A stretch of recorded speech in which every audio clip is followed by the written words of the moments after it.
Welcome friends, नमस्कार मित्रांनो, मी रंजनाच campaign व्लॉगमध्ये तुमच्या सर्वांचं स्वागत करते। सातारा जिल्ह्यात गोंदवले गावात महान संत श्री ब्रह्मचैतन्य गोंदवलेकर महाराज यांच्या 111वी पुण्यतिथी निमित्त सोहळा चालू आहे। दत्त जयंती झाल्यानंतर दुसऱ्या दिवसापासून हा 10 दिवसाचा सोहळा चालू होतो। या सोहळ्यामध्ये लहानांपासून मोठ्यापर्यंत सर्वांचा सहभाग असतो। सगळेजण अगदी आनंदाने आपापले नेमून दिलेले काम करत आहेत। 10 दिवस येथे वेगवेगळे कार्यक्रम असतात।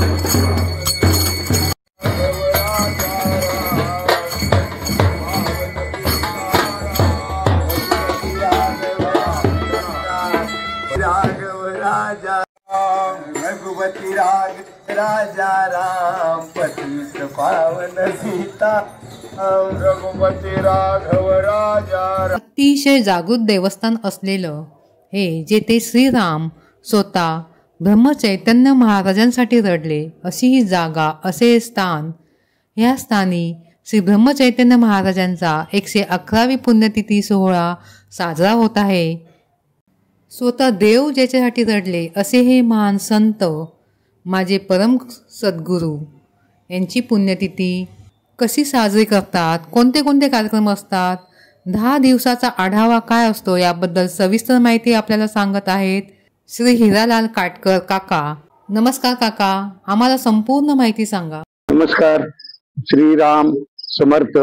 या ठिकाणी गोंदवलेकर महाराजांचा उत्सव हा दरवर्षी डिसेंबर महिन्याच्या दरम्यान येत असतो आणि हा उत्सव दत्त जयंतीच्या दुसऱ्या दिवसापासून सलग 10 दिवस सुरू राहतो आणि या उत्सवाची सांगता गुलालानं होत असते आणि या उत्सवामध्ये वेगवेगळ्या भागातील धार्मिक लोक येत असतात आणि आपल्या जीवनातील जे वर्षभराचे जे काही कष्ट आहे, ताण तणाव मुक्त करण्यासाठी या ठिकाणी येत असतात आणि महाराज त्यांना सुख आणि शांती देत असते आणि या उत्सवाचं महत्व संपूर्ण देशभर असलेलं दिसून येतं आणि याची सर्व लोक वाट पाहतात आणि या उत्सवात आनंदाने दत्त जयंतीनंतर पहिल्या दिवसापासून 10 दिवस त्या सेवेमध्ये या भक्तगणामध्ये सामील होतात आणि आपल्या संसारातील एक सुखाचा आनंद घेत असतात। अशा पद्धतीनं 10 दिवस उत्सव सुरू होतो।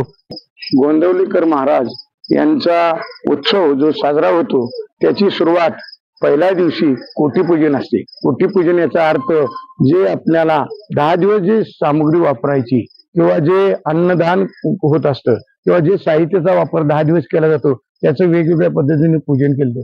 उदाहरणार्थ भाजी वेगवेगळ्या पद्धतीने मांडणी केली, भांडी याची मांडणी केली जाते, वेगवेगळ्या रांगोळ्या, वेगवेगळे फळांचे आकार त्या ठिकाणी दिले जातात आणि त्याच्यापासून रामाचं स्मरण व्हावं अशी प्रवृत्ती निर्माण होते आणि सर्व लोक या कोटीपूजनाला येतात आणि तिथून पुढे उत्सवाला सुरुवात होते। पहिल्या दिवशी महत्व हे कोटीपूजनाचं आहे। त्यानंतर दररोज वेगवेगळे कार्यक्रम होत असतात, परंतु त्यामध्ये सकाळी पहाटे 5 वाजल्यापासून ते रात्री 10 वाजेपर्यंत विविध कार्यक्रमाचे आयोजन केले जातं। मग त्यामध्ये ब्रह्मानंद मंडप असो, आईसाहेब मंडप असो किंवा बताशाचा मंडप असो, अशा वेगवेगळ्या ठिकाणी अर्धा तास प्रत्येकाला सेवा मिळते। एवढेच नव्हे तर उत्सवाला सुरुवात झाल्यापासून शेवटच्या दिवसापर्यंत 10 दिवस मंदिराच्या समाधी मंदिर परिसरात नामस्मरण होत असतं। त्या ठिकाणी अहोरात्र लोक नामस्मरणाची सेवा करत असतात आणि हे करता करता सकाळी उठल्यापासून पहाटे 5 वाजेपासून काकडा आरती, भूपाळी, वेगवेगळे उद्बोधन आणि आरत्या हे होत असतात आणि हे झाल्यानंतर पुन्हा त्या ठिकाणी 8 वाजता त्यांना अल्पोपहार किंवा नाश्त्याचं होत असते आणि त्यामुळं यामध्ये जे वेगवेगळे कार्यक्रम आहेत त्यामध्ये रंगत वाढत जाते।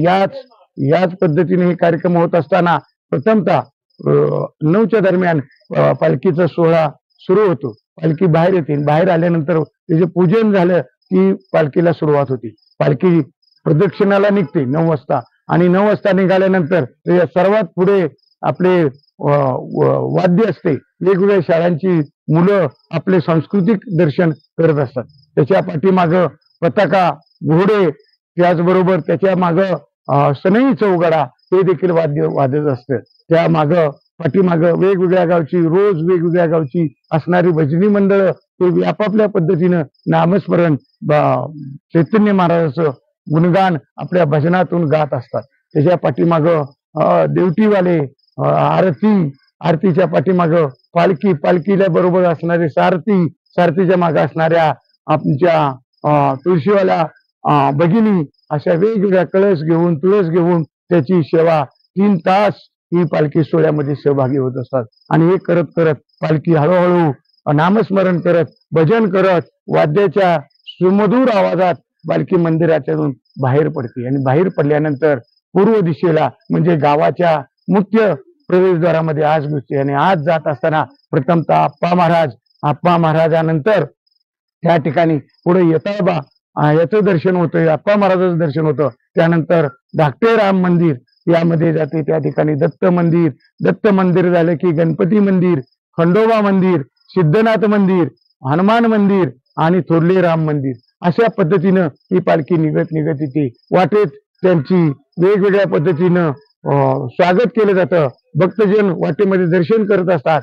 प्रत्येक ठिकाणी गावामध्ये मंदिरापासून ती शेवटपर्यंत रांगोळीचा सडा टाकला जातो. एवढंच नव्हे तर या पालखी सोहळ्यामध्ये जे गावातील तरुण वर्ग आहे याच्याकडून एक अपेक्षा असते की या देवाची आम्हाला सेवा करावी, म्हणून ते सुरुवातीपासून मंदिरातून निघाल्यापासून मंदिरात येईपर्यंत पाटांची पायगाड्या घातली जाते. आणि कधीही ही पालखी जमिनीवर न चालता पायगाड्यावर न चालत असते. आणि मनोभावी सर्व भक्तजन याची सेवा करत बरोबर 12च्या दरम्यान मंदिरामध्ये येते. मंदिरामध्ये आल्यानंतर या ठिकाणी मंदिराला 7 प्रदक्षिणा घातल्या जातात आणि आरती होते. आरती झाल्यानंतर भोजनासाठी, प्रसादासाठी सर्व मंडळी गेली जाते.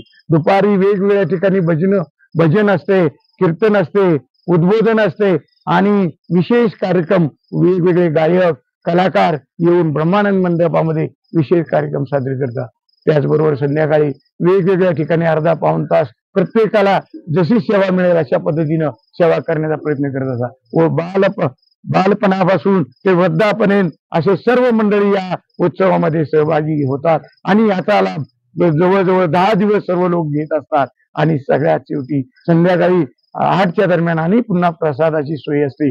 सर्व आनंदाने भगवंताचा प्रसाद घेतात आणि आपल्या जीवनातील सुखाची झोप घेऊन पुन्हा पाठीची तयारी करतात. अशा पद्धतीने रोज कार्यक्रम या ठिकाणी विविधता असते. वेगवेगळ्या ठिकाणची भजनी मंडळ, वेगवेगळ्या ठिकाणची येणारी महिला मंडळ हे सर्व आपल्या पद्धतीने इथे येऊन सेवा करत असतात. याचा सर्वांनी भक्तांनी लाभ घ्यावा. खरोखरच जीवनात जर सुख प्राप्त व्हायचं असेल तर भगवंताशिवाय नाही हे ब्रह्मचैतन्य महाराजांनी सांगून गेले. आणि नामात जी गोडी आहे ती इतरत्र कुठे गोडी नाही. आणि मानवाला शेवटचा विसावा म्हणजे हे भगवंताचं नाम आहे. आणि हे सांगण्यासाठी किंवा हे समजून घेण्यासाठी अहोरात्र माणसं झटत असतात, सेवा करत असतात. आणि त्याची स्फूर्ती म्हणजे त्यांच्या जीवनामध्ये सुख आणि समाधान मिळत असतं. आणि जे डोक्यातील असणारे वेगवेगळे विचार नष्ट होतात. एक शांती केंद्र, सुखदायी सुवर्ण काल हा जीवनातील या ठिकाणी लोक घालवत असतात. आणि अशा पद्धतीनं हा उत्सव असतो. आणि या उत्सवाची लाभ सर्वांनी घ्यावा. सर्व जवळ 10 दिवस हा प्रोग्राम चालत असतो. आणि यामध्ये शेवटच्या दिवशी पहाटे 5:55 म्हणजे 25 तारखेला त्यांची गुलालाचा कार्यक्रम असतो. आणि आता त्या ठिकाणी कार्यक्रमाची सांगता होते. अशा पद्धतीनं अशा आनंद उत्सवाला आपण यावं, भक्तजनांनी याची लाभ घ्यावा हीच आमची अपेक्षा आहे. आणि याचा लाभ जो घेईल तो जीवनात आपला आनंदी होईल, सुखी होईल, समाधानी होईल, आपल्या संसारात रमून जाईल.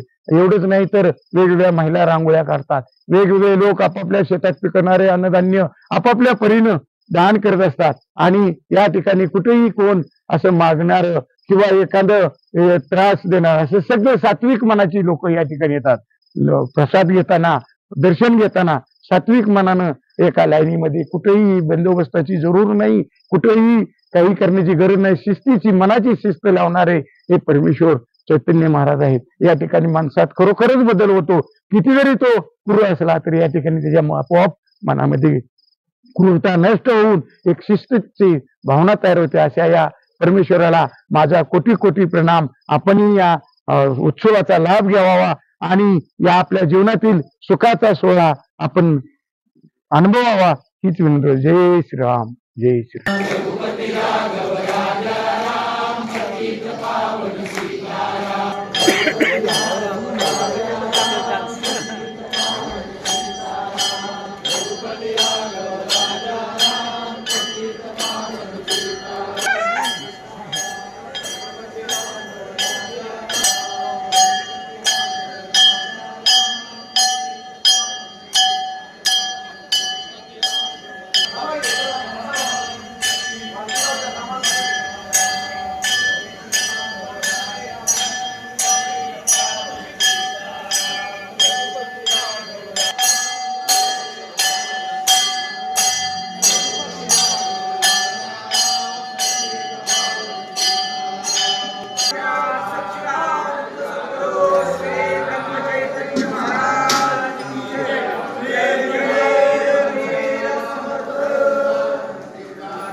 नमस्कार करायचा हो. लक्ष्मीनारायणाभ्यो नमः. चतुर्विध पुरुषार्थ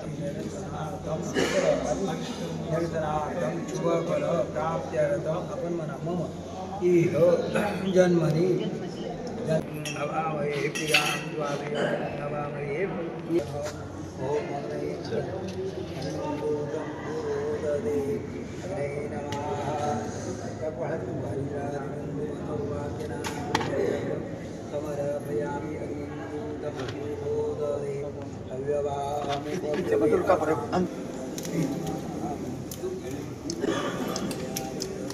अरे दुसरं भांड आणखी दुसरं आणतो तोपर्यंत त्याचं काम चालू आहे ना.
व्हिडिओ आवडल्यास लाईक करा, शेअर करा आणि आपल्या चॅनलवर नवीन असाल तर सबस्क्राईब नक्की करा.